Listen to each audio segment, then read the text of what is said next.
Somos los autores de una película única en el mundo.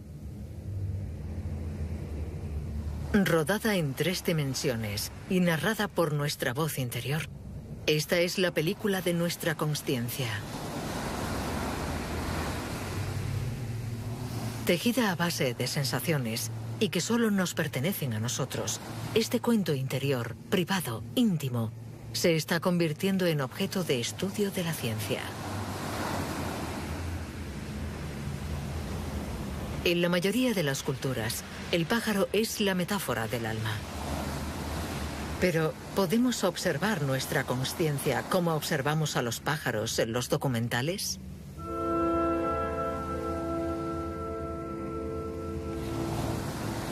¿Qué puede decir la ciencia sobre este yo que constituye nuestra experiencia de la vida y del mundo?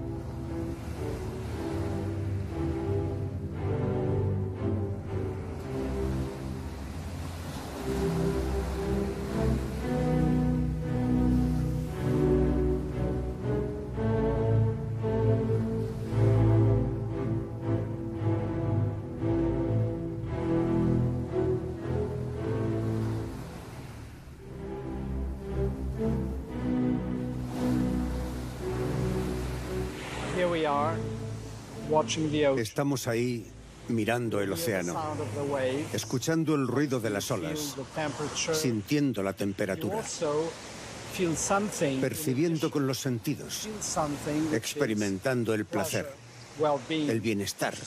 Y todo esto nos provoca una emoción.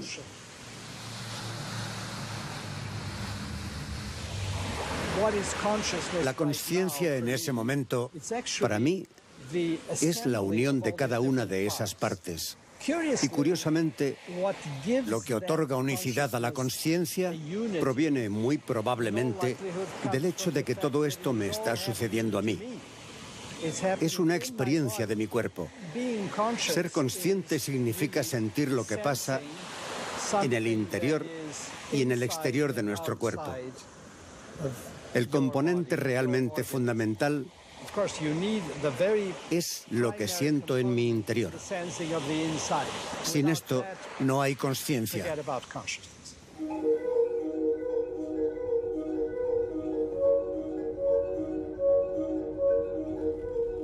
Antonio Damasio es conocido en todo el mundo por sus investigaciones sobre el cerebro, cuya complejidad está explorando. Para él, la conciencia es fruto del incesante ir y venir de las percepciones externas y las emociones internas. Eso que llamamos la mente no es otra cosa que el resultado de este intercambio entre nuestro cuerpo y el mundo que nos rodea.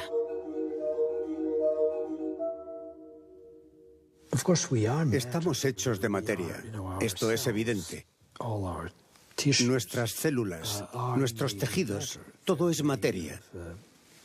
Todo está hecho de moléculas que a su vez están hechas de átomos y estos de partículas. Todo eso es materia, pero una materia organizada de forma extremadamente compleja. Y en este nivel de complejidad es donde algo nuevo emerge.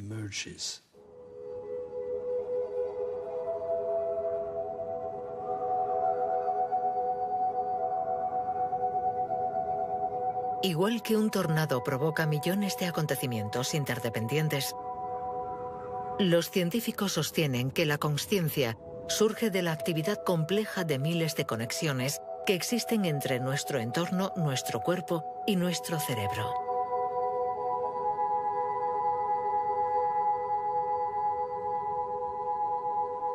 ¿Cómo se entiende que la materia sea el origen de la mente?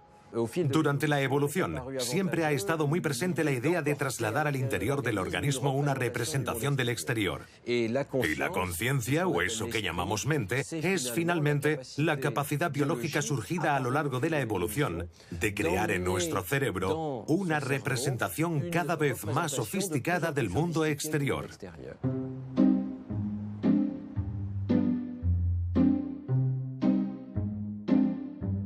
Para comprender el origen de la mente, es necesario tomar conciencia de la tarea de representación, interpretación y reconstrucción que hace nuestro cerebro. Lo que vemos es una representación continua del exterior.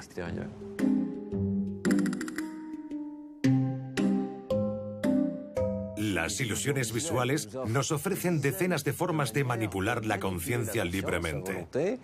Si, por ejemplo, miramos este tablero, vemos las casillas, un peón negro, otro blanco, no hay ambigüedad. Pero si lo miramos de cerca, el color de las casillas y de los peones es exactamente el mismo. Es el mismo nivel de grises que penetra en nuestra retina.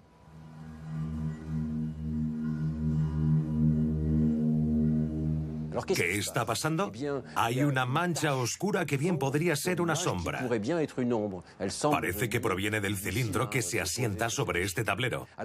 Por lo tanto, nuestro cerebro sustrae inconscientemente la sombra de la imagen que percibimos y nos muestra el tablero tal y como sería si no hubiera sombra.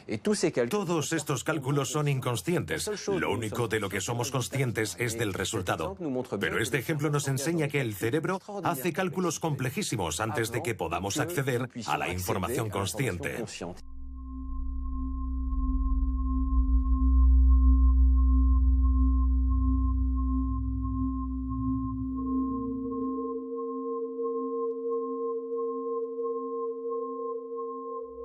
Hay numerosos experimentos que nos permiten demostrar que el cerebro trata informaciones de las que no somos conscientes.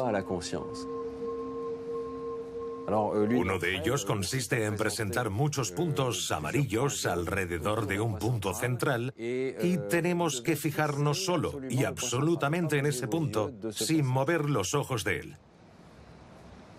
Y veremos que si miramos durante un rato este punto central, los puntos amarillos que al principio eran visibles desaparecerán. Más tarde reaparecerán y sobre todo si movemos los ojos, tac, reaparecen para volver a desaparecer. Estos puntos son estables en nuestra retina y nuestro cerebro los trata como una información parasitaria. Probablemente los defectos de la retina, como los capilares que podrían estar delante de la escena visual. Así el cerebro los elimina porque solo le interesa la percepción del mundo exterior y esos puntos no parecen venir de fuera. Son muy estables para venir del exterior.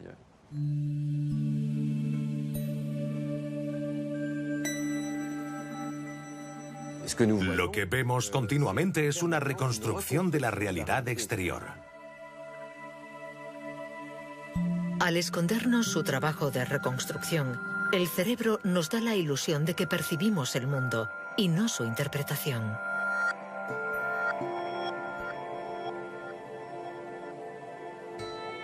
¿Cómo podemos saber entonces aquello que da origen a la conciencia? Hemos elegido una estrategia muy sencilla. Hemos tomado a algunas personas adultas, despiertas y conscientes, pero les hemos presentado la información al margen de la consciencia mediante imágenes subliminales. ¿Ve usted correctamente? Sí.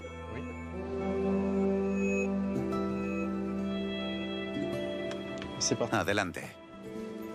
En esta experiencia presentamos una cifra durante un tiempo muy breve, 16 milisegundos. Le sigue un espacio en blanco y después unas letras en el lugar donde aparecía la cifra. Empezamos el experimento y como el lapso entre la cifra y las letras es bastante amplio, podemos identificar cada cifra y decir si se trata de un 4 o de un 1. Aceleramos progresivamente el tiempo de la presentación hasta los 66 milisegundos y algunas personas dejan de ver la cifra. Y cuando la pausa entre la cifra y las letras alcanza los 33 milisegundos, ya no conseguimos ver nada y la mayoría de la gente tiene la impresión de que ya no hay número. El número está ahí, pero no llega a nuestra consciencia.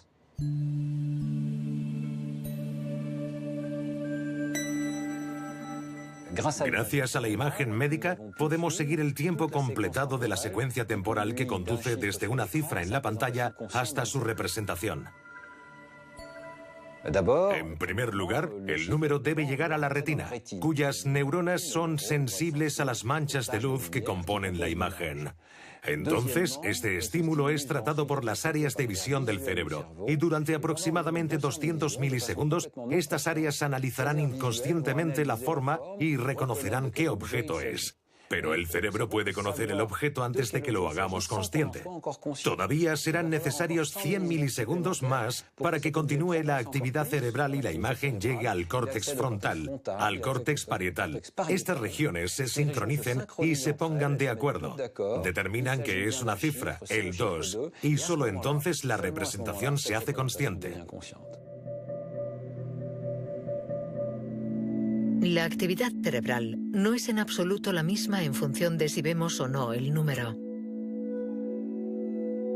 En ambos casos, el tratamiento inconsciente es idéntico.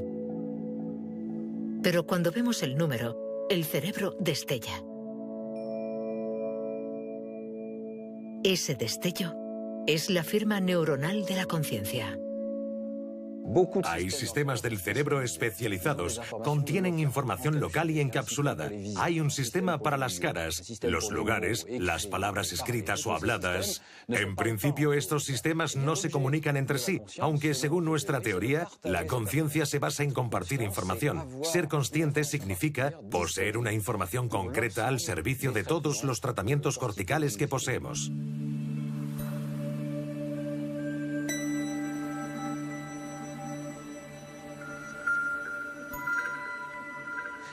No sabemos cuándo tiene lugar el primer momento de consciencia. Sería interesante saber cuándo sucede por primera vez. Es evidente que el bebé en el útero tiene movimientos que, aunque sean coordinados, pueden haberse producido de forma refleja, sin ser conscientes.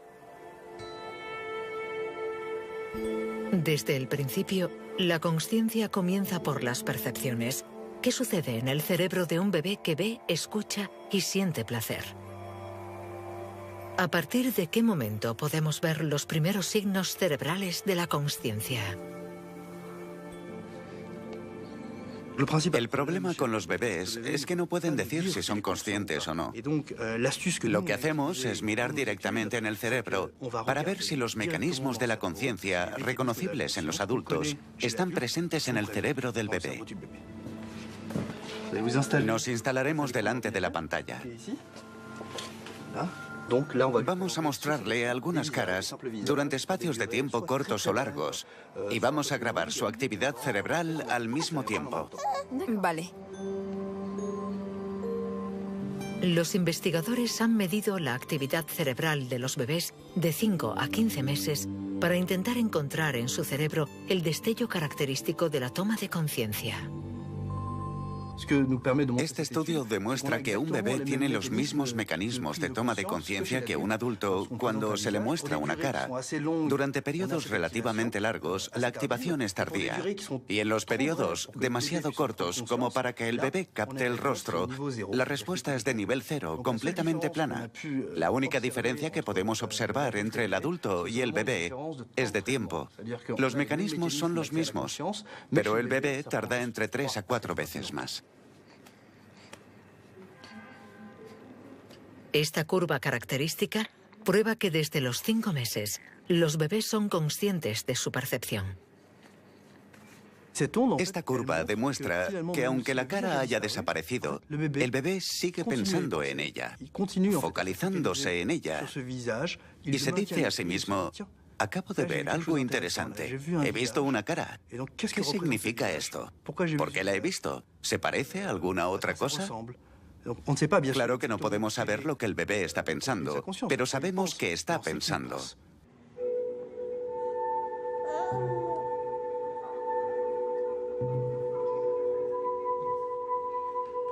Ser conscientes de una información no significa que tengamos conciencia de nosotros mismos. Desde los años 70, la experiencia del espejo nos permite comprobar este tránsito tan conocido del bebé. A los 2 años, el bebé es capaz de tocarse una mancha puesta en su rostro sin haberse percatado. Este experimento se ha filmado con un espejo de 2 caras. ¿Quién está ahí?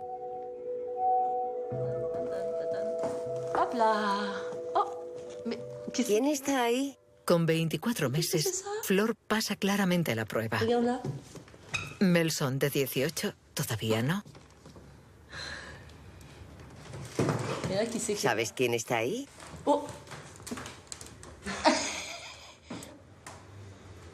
Sí, lo vio en el espejo, pero ¿dónde está? Está aquí. Está ahí. Vemos claramente que se toca. Es completamente consciente de que lo que ve en el espejo es él mismo. Es interesante porque se trata de un movimiento muy complejo a nivel de consciencia, ser capaz de tocarse por lo que ve en el espejo. Mira lo que hago.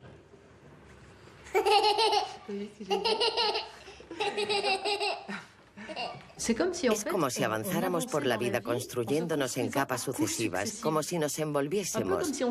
Somos algo muy, muy, muy sensorial. Estamos justo en el corazón del reactor. Y poco a poco añadimos protección. Comenzamos a reconocernos, a vernos, a representarnos, a tener una imagen propia. Pero estas capas que contienen parte de nuestra realidad, al mismo tiempo están fabricadas con pensamientos, creencias, sistemas de valores que no nos pertenecen, pero que hemos tomado para adaptarnos al mundo, para ser amados. La base de todo es la necesidad de ser amados, por eso nos construimos todas esas capas. Este es el cerebro. Mira lo que hay dentro.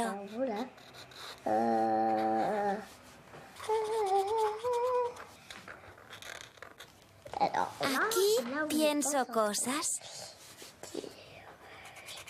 Aquí pienso que soy un caballo o que mis padres quieren que le recoja flores. Ya está. Mi cerebro está listo.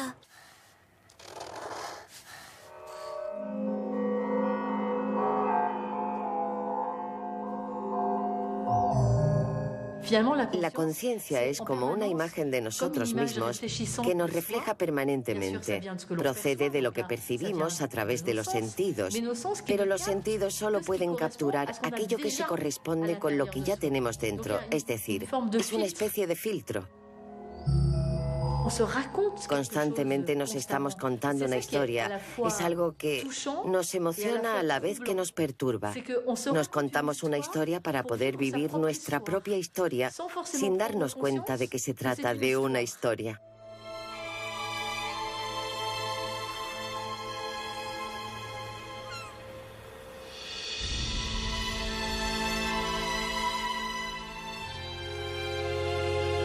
Como lo expresa bellamente Nancy Houston, somos la especie de los mentirosos. Nos contamos fábulas inocentemente. Con los mismos métodos que los fabuladores, creamos la ficción de nuestra propia vida.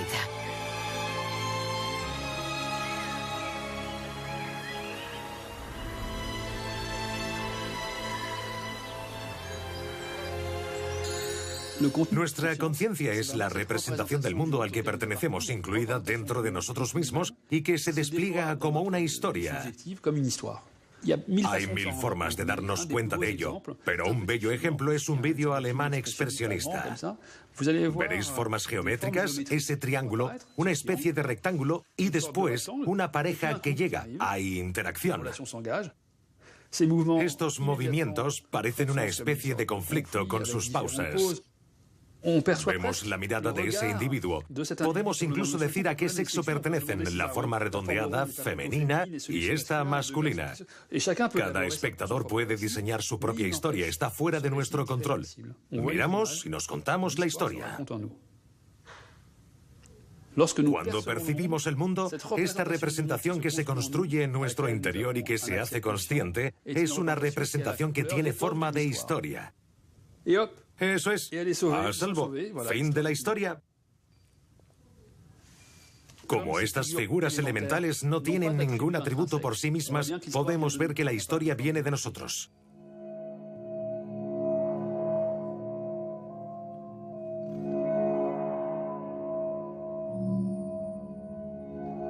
¿Por qué? ¿Por qué le damos sentido?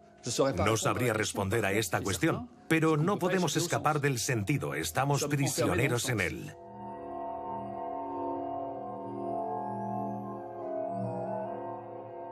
La diferencia entre la realidad y la representación es lo que da lugar al sentido.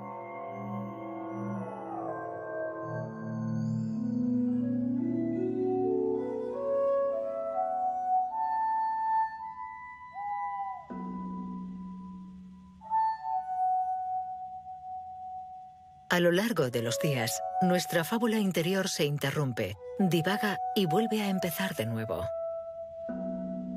Dormidos o despiertos, concentrados o en la luna, nuestra conciencia oscila a su antojo de un estado a otro.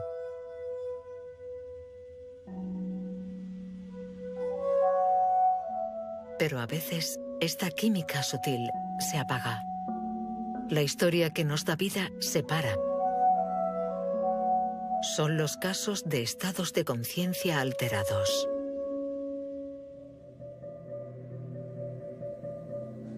¿Qué es la consciencia? ¿Cómo la explicamos? ¿Es una cuestión de actividad neuronal? ¿Sabemos dónde encontrarla? ¿Es este diálogo que tengo conmigo mismo en este momento? No. No podemos reducir la consciencia al simple hecho de tener o no un lenguaje o una comunicación.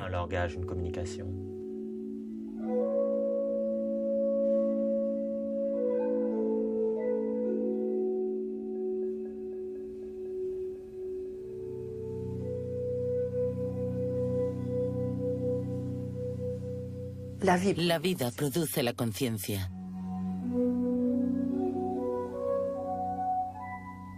Tenemos que vivir con Nathan.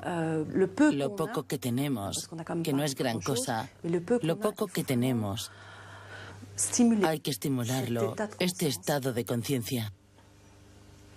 Sigue el espejo con los ojos. Otra vez. Genial.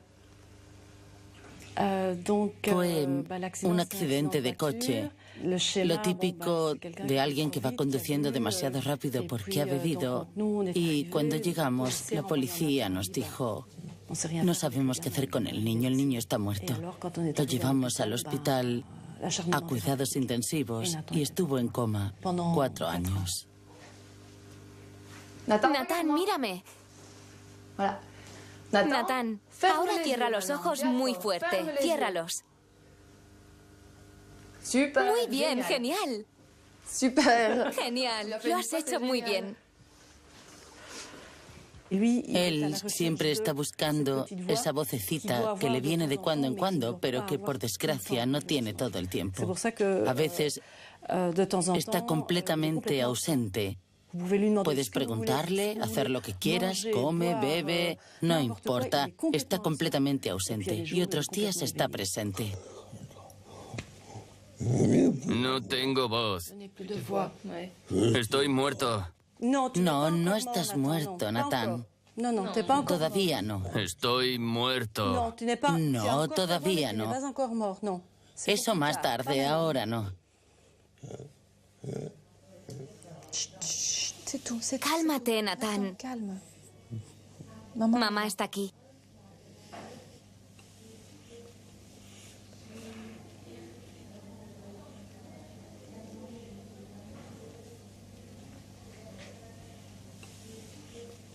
Él es un ser vivo con la conciencia disminuida. Así que los puntos de referencia que nosotros tenemos, él no los tiene. Se los llevó el coma.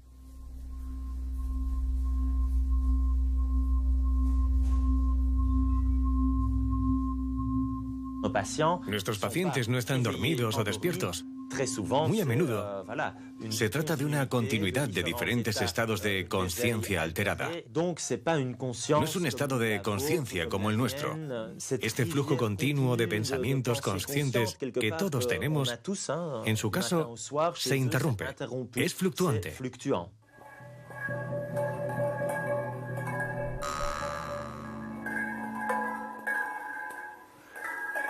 Cuando la consciencia de un paciente fluctúa, necesita comunicarse a través del lenguaje o de algún otro código para que sepamos que está consciente. Pero los pacientes con parálisis no pueden revelar nada de su estado mental. Tras exámenes intensivos y repetitivos, más de un tercio de los pacientes en estado vegetativo consigue mostrar signos mínimos de conciencia, a pesar de las apariencias. Cuando los médicos se plantean la pregunta de la conciencia, lo que quieren saber es, ¿hay alguien ahí? O dicho de otro modo, ¿frente a mí hay alguien que piensa, que siente, que tiene una vida en primera persona? Mírame. Estoy aquí, a tu derecha. Mírame. Mueve los dedos, la mano, inténtalo. Si el paciente no puede comunicarse, debemos ver su actividad cerebral para comprobar su estado de conciencia. Te pondremos un casco de electrodos y escucharás unos sonidos. Es para ver si reaccionas a ellos, ¿de acuerdo? Vamos a empezar. La idea del test consiste en que cuando estamos conscientes, siempre somos conscientes de algo. Por ejemplo, los sonidos.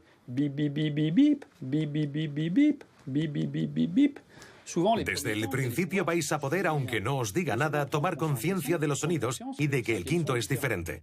Y si registramos la actividad cerebral, veremos que el cerebro no solo procesa los sonidos, sino que ha comprendido que el quinto era distinto de los 4 primeros. Es una pequeña sorpresa y será capaz de provocar una toma de conciencia subjetiva. Ah, el quinto es diferente.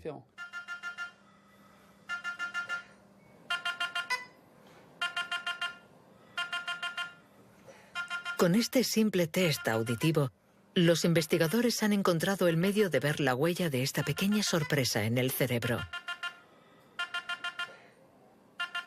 La presencia de esta huella indica que el enfermo está consciente. Aquí vemos que cuando hemos activado los sonidos, ha habido una respuesta de su cerebro a los primeros sonidos. Pero lo importante es que casi 3 décimas de segundo después de que el quinto haya sonado, y dado que este era diferente, inesperado, hemos tenido algo enormemente positivo, que no existía cuando el quinto sonido era como los demás. Es la señal de la toma de conciencia.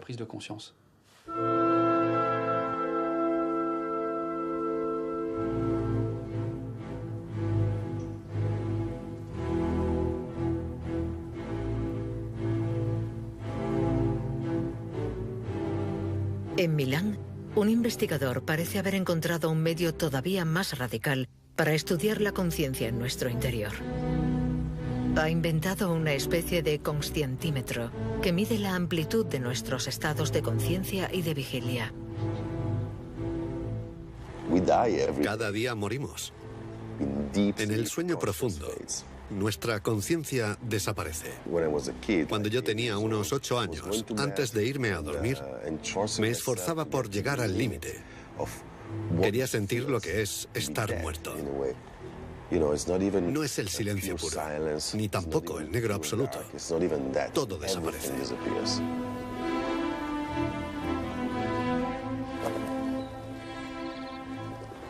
Siempre me ha fascinado la frontera entre ser y no ser. Y cuando la conciencia se va, tenemos que entender lo que hace el cerebro. ¿Qué pasa ahí dentro?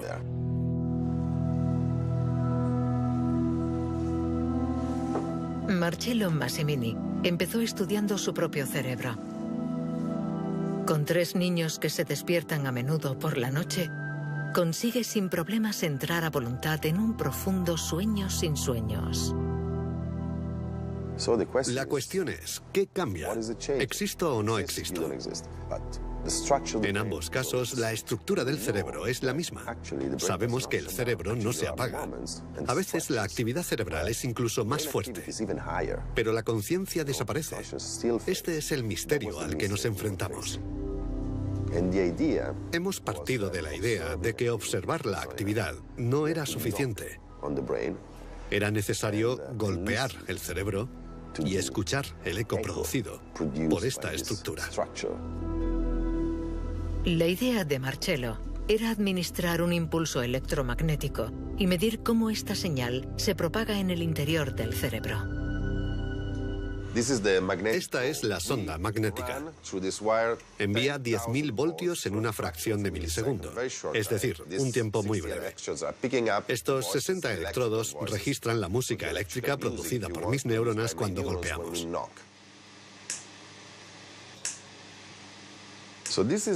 Este es el eco de mi cerebro. Así podemos ver el grado de complejidad. La sinfonía es compleja mientras estoy aquí y ahora, y debería ser sencilla y aburrida cuando estoy durmiendo.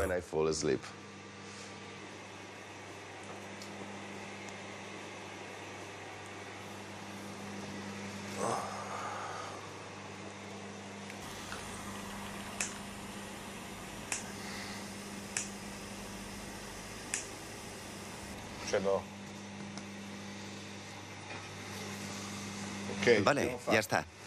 ¿Has dormido? Sí. Hace unos minutos yo no existía. Es todo.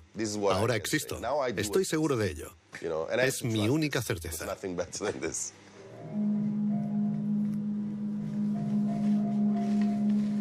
Al comparar su cerebro despierto y después dormido, esto es lo que Marcello ha descubierto. En un cerebro despierto y consciente, el choque eléctrico reverbera durante largo tiempo y de forma compleja. Mientras que en un cerebro dormido, en un sueño profundo sin soñar, la rica conversación que existe durante la vigilia se transforma en un corto monólogo.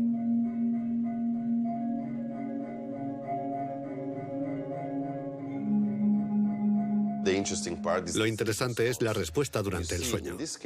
El cerebro siempre está activo, no se apaga, pero su respuesta es completamente diferente.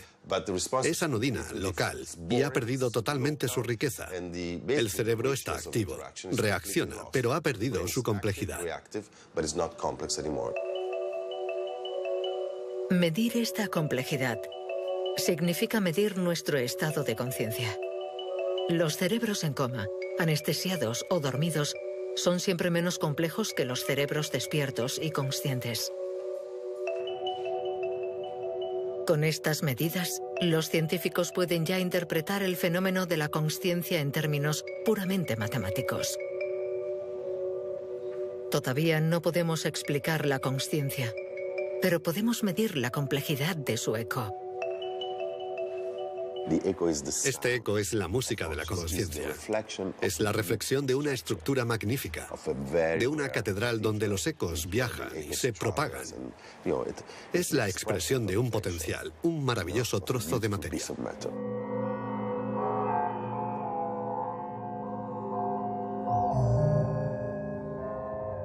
Cuando dormimos sin soñar, nuestra actividad cerebral es poco compleja. Pero ¿qué sucede cuando soñamos? Nuestro cerebro se desconecta del mundo, pero sigue generando personajes, simulando nuevos paisajes a partir de recuerdos adormecidos no conscientes. ¿En qué estado de conciencia o de inconsciencia estamos cuando soñamos? Los sueños. Un punto muy interesante. Freud los llamaba el camino real hacia la inconsciencia. Lo que no significa que sean inconscientes, porque el que sueña puede contar sus sueños. Somos conscientes de ellos. Cualquiera que nos diga que los sueños son inconscientes está tomando un atajo absurdo. El sueño es un estado de conciencia.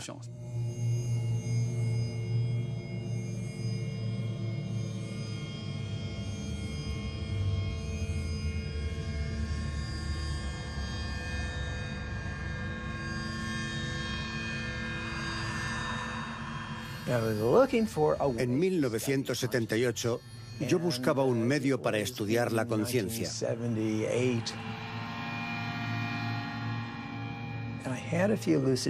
Tuve algunos sueños lúcidos que fueron muy sorprendentes. Estaba en un sueño y me sentía tan presente como lo estoy ahora.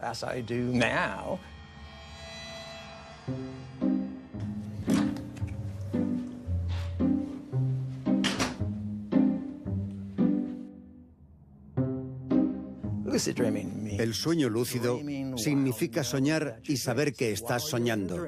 Mientras soñamos, tenemos la conciencia explícita de que estamos dentro de un sueño. A caballo entre el sueño y la vigilia, los sueños lúcidos son para Stephen LaBerge el medio ideal para descifrar nuestra conciencia. El investigador se mete de lleno en 37 años de sueños para registrar, descifrar de la forma más lúcida posible. Y descubre que la consciencia no es más que una clase especial de sueño. Así es como funciona.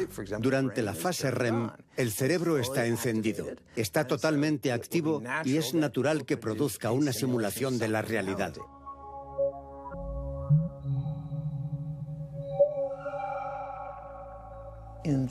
Cuando estamos soñando, solo utilizamos lo que ya está en el interior de nuestro cerebro.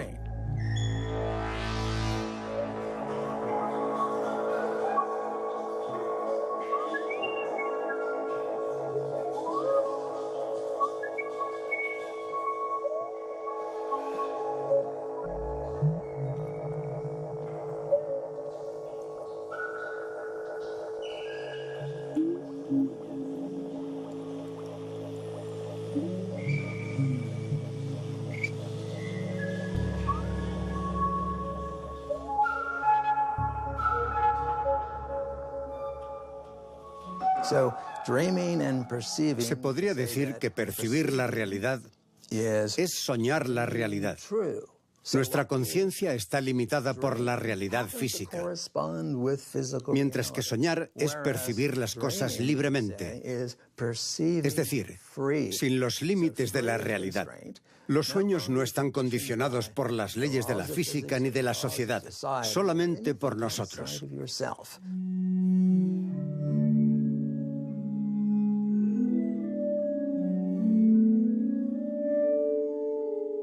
Si no soñáramos, probablemente seríamos más rígidos de pensamiento, menos creativos, menos flexibles de cara a la realidad. Los sueños son extraños, suceden cosas que no tienen sentido, y lo que llamamos extraño es la otra cara de la creatividad.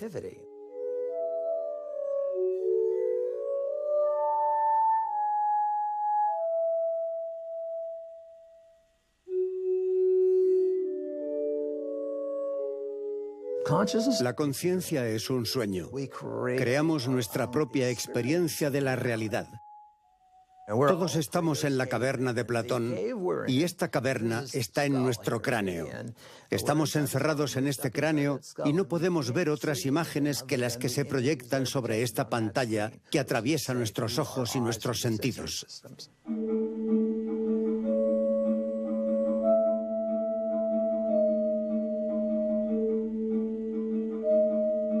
La conciencia es el reino de las ilusiones.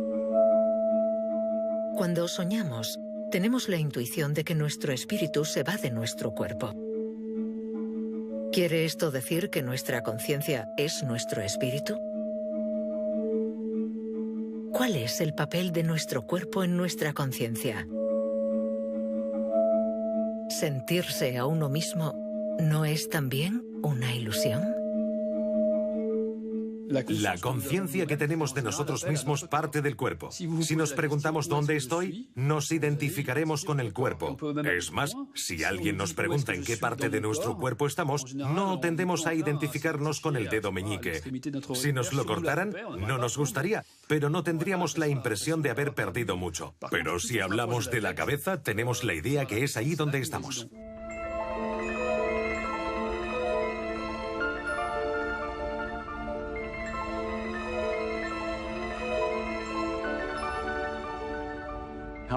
¿Cómo podemos tener un sentimiento de identidad que experimenta el mundo y que vive en el interior de nuestro cuerpo? Sigo pensando que es un misterio. Esta masa informe que podemos coger con las manos, ¿cómo llega a fabricar un individuo con todos sus recuerdos, sus experiencias, su personalidad y sus valores?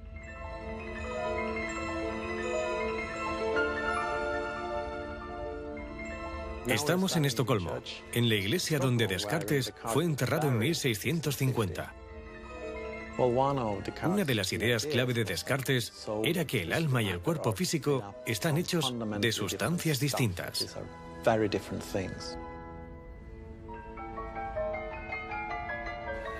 Irónicamente, 16 años después de ser enterrado, su cuerpo fue trasladado a Francia. Pero no su cuerpo entero.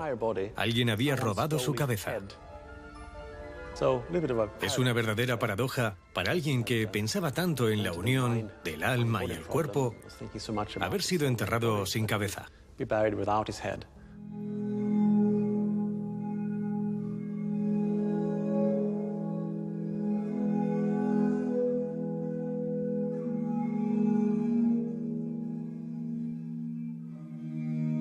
Con nuestros experimentos, hemos desafiado a Descartes.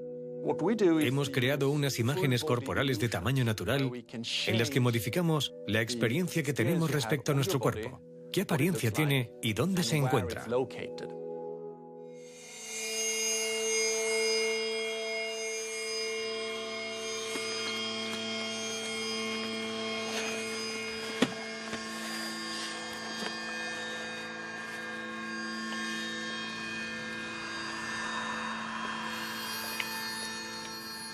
Pondré tus piernas rectas. Bien.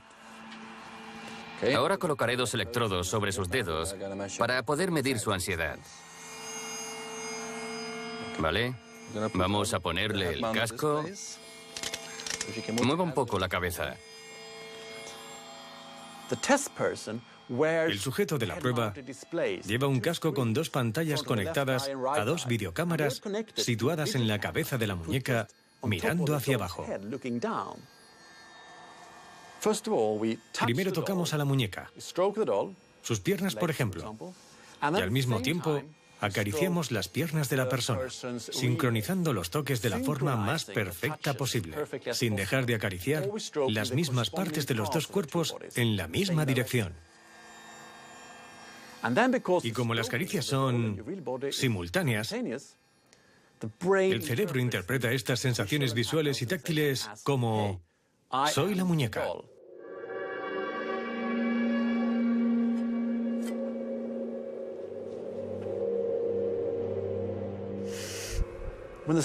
Cuando amenazan el cuerpo de la muñeca, sentimos mucho miedo. Empezamos a sudar. Y esto podemos medirlo. Es una prueba objetiva. El sentido común nos dice que tenemos un cuerpo, que vivimos en un mundo real. Eso es. Pero este experimento nos dice que no es así de simple. La experiencia consciente que tenemos del mundo y del cuerpo es una creación. Es una experiencia creada por nuestro cerebro.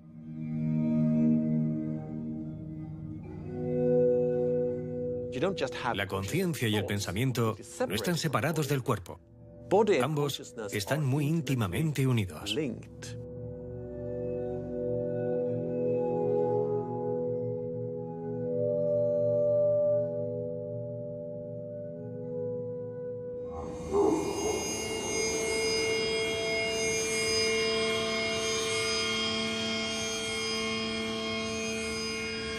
Para los científicos, nuestros pensamientos y nuestras emociones no surgen de un espíritu inmaterial, sino de un cuerpo y especialmente de un órgano, el cerebro.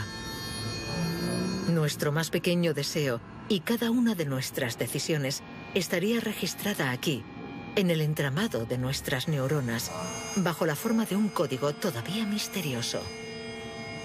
Pero todavía no sabemos quién decide en mí. En la escuela, a menudo resolvía problemas de matemáticas o de física por placer. Si me bloqueaba, la idea del placer me ayudaba a encontrar una solución diferente. Y la solución surgía en mi mente. Eso me fascinaba porque yo me preguntaba, ¿quién hace los cálculos? ¿Quién resuelve el problema?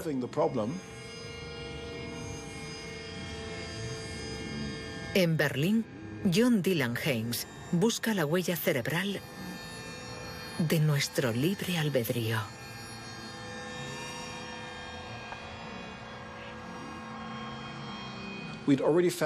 Ya hemos demostrado que podemos predecir las intenciones de alguien a partir de su actividad cerebral. Pero la gran pregunta es, ¿podemos decir anticipadamente qué decisión tomará alguien en el futuro? ¿Será posible, gracias a un escáner, predecir las elecciones de una persona antes incluso de que sienta que se ha decidido?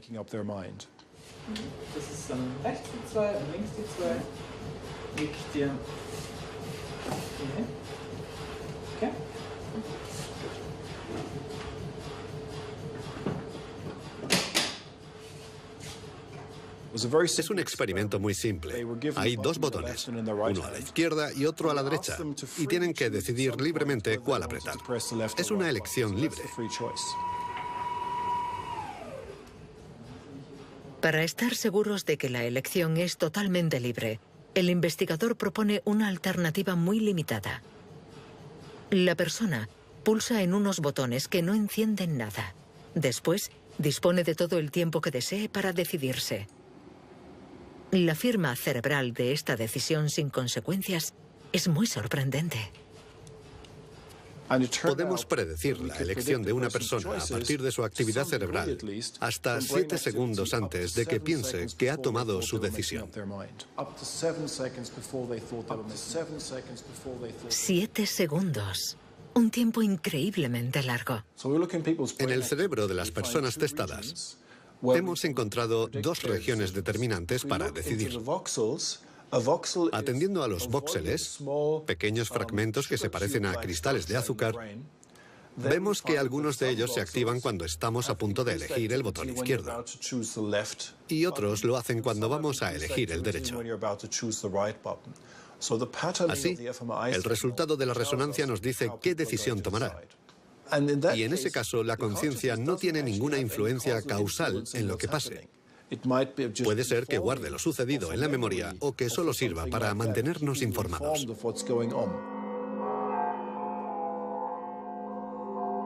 Este experimento solo hace la prueba sobre una minúscula decisión sin ningún objetivo. Pero ¿qué sucede con nuestras decisiones complejas? ¿Surgen de una suma de pequeñas decisiones tomadas en secreto por nuestras conexiones neuronales? ¿O bien existe un yo consciente capaz de influir en nuestros mecanismos inconscientes?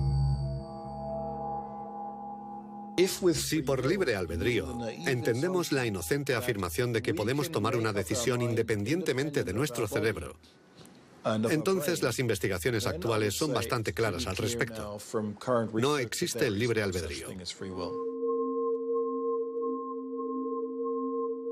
El sentimiento de libertad es en parte una construcción de nuestro cerebro.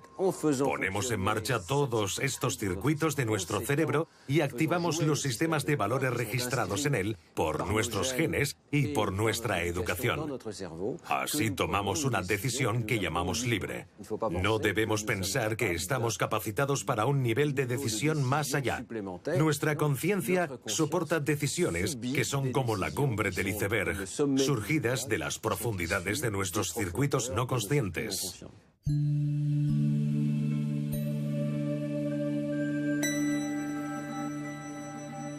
Es posible que haya un 95 o un 98% de actividad cerebral inconsciente.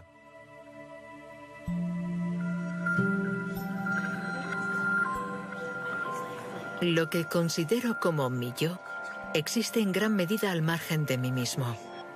Pero eso no significa que nuestra conciencia no juegue ningún papel en nuestros procesos inconscientes. Nuestro cerebro es una máquina biológica tan extraordinaria que se transforma por su propia actividad.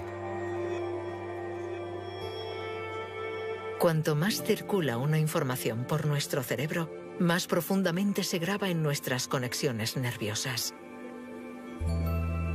Estos caminos no conscientes son el terreno sobre el que crecen nuestros pensamientos.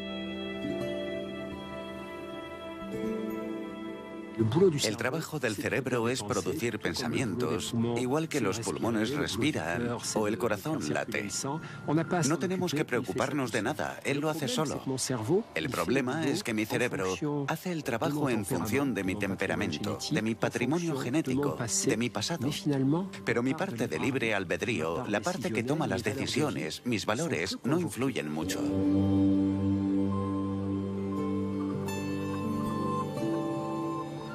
Cuanto más consciente soy de lo que me está sucediendo y mayor conciencia tengo de cómo estoy viviendo mi vida, mi experiencia, más aumenta mi libertad.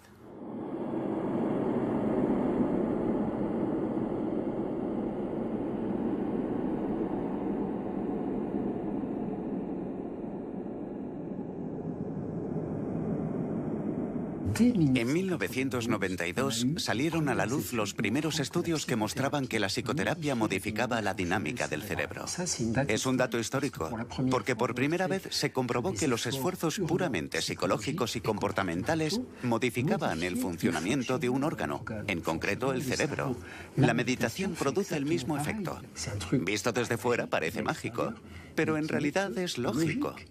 El cerebro es un órgano como los otros. Si entreno mis músculos, voy a desarrollar mi fuerza. Y si entreno con regularidad mi cerebro, desarrollaré ciertas capacidades cerebrales.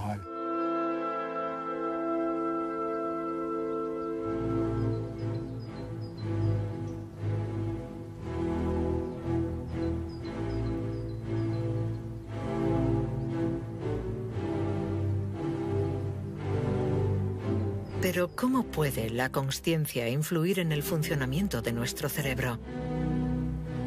¿En qué medida podemos atrapar la pequeña parte de libertad que nos ofrece nuestra conciencia? Volvemos al grupo de estudio del coma en Lieja, donde Stephen Laureys, Antoine Lutz y Marcello Massimini realizan un nuevo experimento. Medir la complejidad de la actividad cerebral de Mathieu Ricard en diferentes estados de consciencia. Mathieu Ricard es extraordinario. Tiene una tesis en biología molecular con un premio Nobel en el Instituto Pasteur. Y también ha estudiado durante más de 30 años con grandes maestros de la tradición budista. Ha realizado entre 30 y 50.000 horas de meditación. Y puede pasar fácilmente por diferentes estados, como este de presencia abierta que nos interesa hoy. Perfecto. Ahora a comer. He pasado 12 horas seguidas, 2 días en un escáner, etc., situándome en diferentes estados. Desde la presencia abierta, que es el estado de conciencia más claro y lúcido, hasta un estado que llamamos de opacidad cognitiva inducida, que es un término técnico para designar el estado de máxima estupidez que podamos imaginar, un estado de torpeza autoinducida. ¿Qué sucede en el cerebro de Mathieu Ricard cuando por propia voluntad y de forma subjetiva pasa de un estado de conciencia aumentada a un estado de conciencia disminuida? El resultado de este experimento es sorprendente. Mathieu Ricard consigue solo a través de su pensamiento cambiar la complejidad de su actividad de un 20 a un 30%. Estos resultados son muy preliminares. Harán falta otros estudios estadísticos para ver si esto no es una excepción. De todas formas, sería extraño que esto fuera casualidad porque lo hemos hecho durante horas y cada vez que caigo en ese estado de torpeza, bajo del 20 al 30%. Cuando vuelvo a la plena conciencia, la actividad remonta. En mi opinión, esto es una evidencia.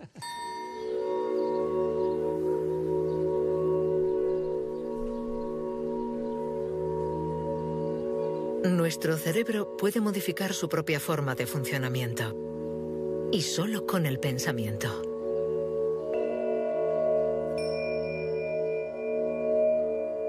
La ciencia redescubre poco a poco que ciertas prácticas de la mente tienen una acción real sobre nuestros cerebros. Pueden literalmente transformarlos en su estructura y en su funcionamiento más íntimo. Pero ¿dónde está el puesto de control que engendra tales cambios? ¿Por qué es tan inasequible? No existe un yo aislado. No existe un puesto de control en el cerebro. La neurociencia es taxativa. No hay puesto de control. Lo que hay es un flujo de conciencia dinámico y cambiante. Un flujo experiencial. Momento a momento, cada uno determina el estado del siguiente. Y el conjunto de experiencias pasadas hace que mi estado presente refleje la historia de este continuum. Unas las recuerdo, otras no. Pero en esto consiste este continuum. No hay más.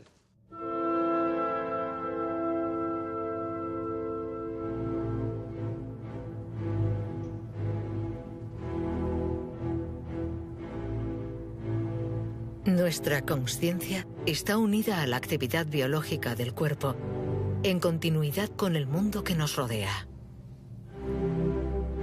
Pero tenemos un pequeño margen de maniobra. Tenemos el poder de modificar la historia que nos contamos a nosotros mismos.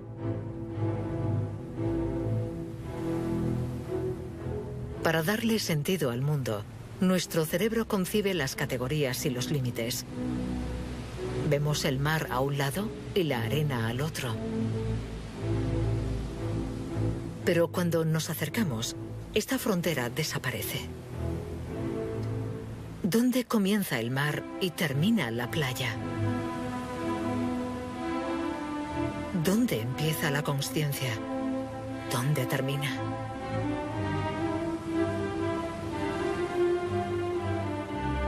No existe un yo aislado que decide, separado del mundo, sino una red de relaciones hipercomplejas. Nuestra conciencia es una historia.